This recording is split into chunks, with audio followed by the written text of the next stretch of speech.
اور جس نے سب سے زیادہ اللہ کی عبادت کی، اللہ کی رضا کے لیے ہر دکھ سکھ کو برداشت کی۔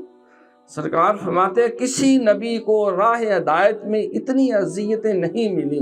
جتنی مجھے اذیتیں ملی۔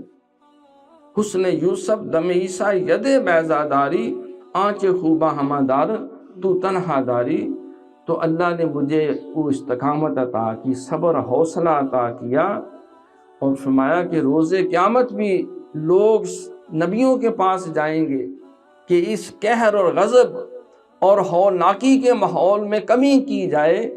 سب معذرت کریں گے۔ سرکار فرماتے ہیں کہ میں اس وقت کہہ رہا ہوں گا آنا لہا آنا لہا، میں حاضر ہوں میں حاضر ہوں، تو میں لوائے حمد لے کر مقام محمود پہ جا کے